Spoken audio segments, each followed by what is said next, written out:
Howdy y'all, you got the Bulldog on the channel. Back down at the other shop, working on the little 3.5 Ford here. On Friday, the head mechanic at that other shop that this came from came up here and we had a discussion about it. Gave him a few pointers on,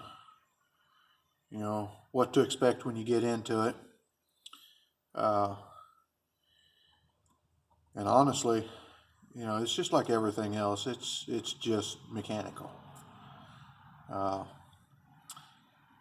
There's a few mistakes that you can make on these things. Trouble is, there's not very many small mistakes that you can make. And I gave him a little bit of some pointers here and some pointers there, and he kind of, he wanted to talk to somebody that's been into them before, and done a whole bunch of them. I haven't done very many. I've actually never done one of these. It's just something that you kind of get to where you can take something apart and see how it works. And there is kind of a pattern to taking it down and putting it back together, and I advised him on that.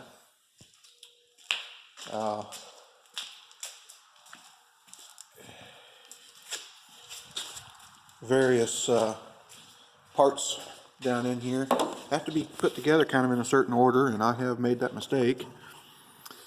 The guide on that guide right here for the primary chain, that has to go on first because, as you can see, it's behind this other pulley or the gear. The other one doesn't quite go that way, but I told him, there's things like that you gotta really pay attention as to the order in which you're taking things apart. And here's something else that I did last week when the parts got here. You get everything out, lay it out there on the table,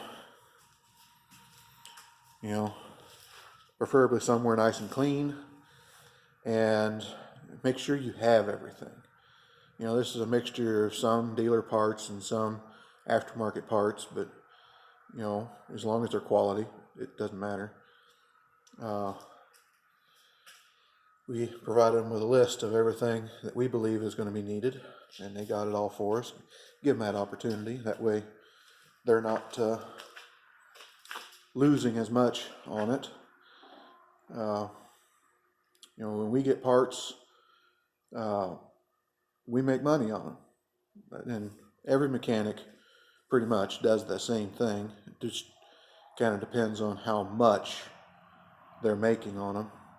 Let me turn around here so you're not staring at the sun, and get down so you're not staring at the light. There we go.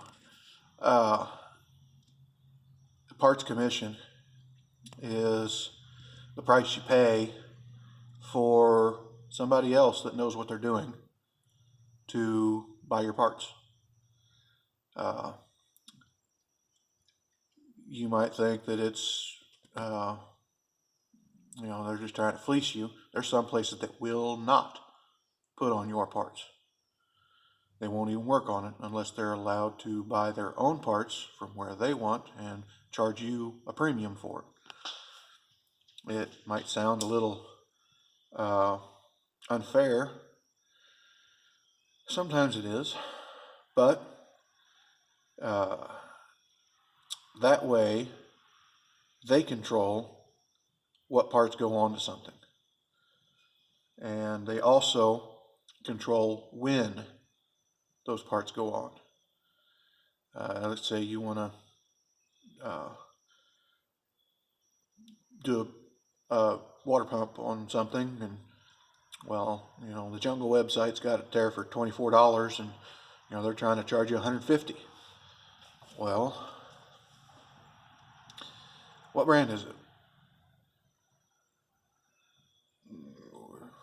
sometimes people look for the brand, and sometimes they don't. Sometimes people look for the warranty, sometimes they don't.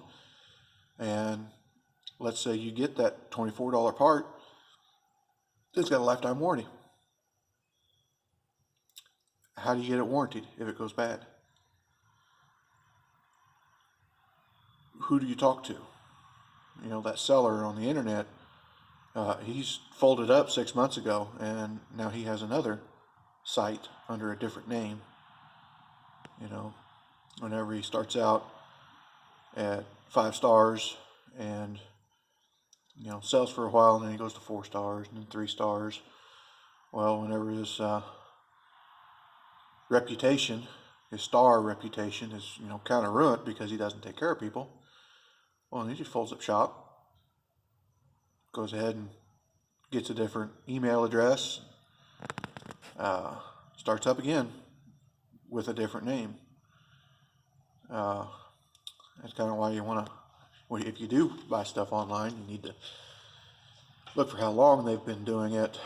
And what I usually do, if I buy anything online, which there's a few things we buy online, but for the most part we buy them local, because you know who you're talking to, and you know whether or not they're going to take care of you if there's a problem. Because there's always a problem. I mean, you don't run 100%. You have failures. It's inevitable. So whenever I'm looking online for parts, I look at their negative reviews and I read them. I really don't care too much about the positive reviews because, well, they didn't have anything to worry about. I look at the negative reviews and see how they were handled. Why did they get a negative review? And you read what the person wrote, and you know, oh, they sent me the wrong parts, they don't fit, and all this kind of stuff. And then you watch their response to it. Well, you know, we sent you the old part that you ordered, and repeated requests for information when unanswered, things along those lines. You see how they handled this upset customer, and sometimes it tells you whether or not they actually care and whether they're willing to work with you. So, you know, that's, you know, a side note on, you know, customers providing their own parts.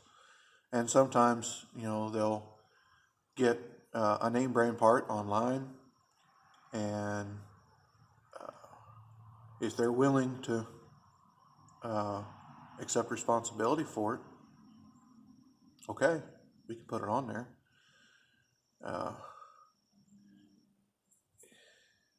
Yeah, we're doing you kind of a favor to do that, because now we don't make any money on the parts.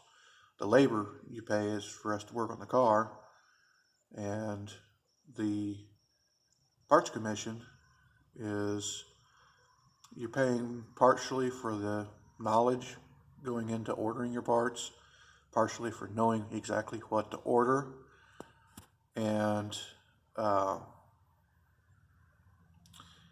partially for accepting responsibility for that part that we're putting on.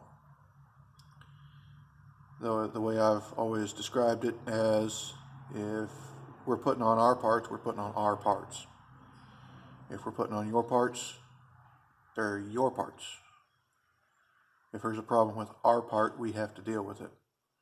You know, within the warranty period, within a reasonable amount of time, with good faith, because we made money on that part. You know, we have to be responsible for it. With your parts, which has happened before, we've put them on there and it never worked. There's some things that people brought in to put on there, and you know, it's not the right part. It will fail. I've seen some things that they were junk out of the box and I didn't even put them on, just for the simple fact that doesn't even, it's supposed to fit, but it doesn't fit. I call them one size fits nothing. Because they'll try to make it universal or something along those lines.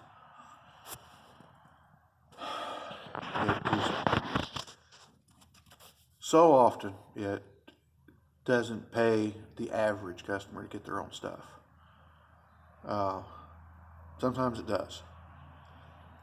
And when it doesn't, it kind of, it can throw a monkey wrench in everybody's machinery. But I ranted about that a little bit just for,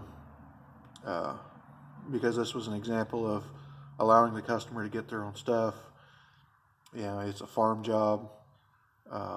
He's already going to be, behind a little bit since we're doing the work instead of their people.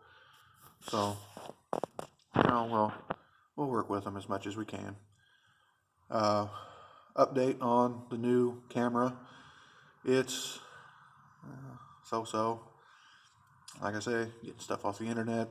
You might get a decent one, you might not. I knew I wasn't getting, high quality. But, I did some filming over the weekend to a truck, and we'll see if I can edit that stuff together into a full video of start to finish what I'm doing. So, look forward to that in the next few days, maybe. Kind of depends on, how well this caveman can, bang on those keys. So, like, comment, subscribe, hit your little bell notification, share it around. Hopefully I can get you some more start to finish jobs with my films, and on occasion we'll sit here and talk. See you later.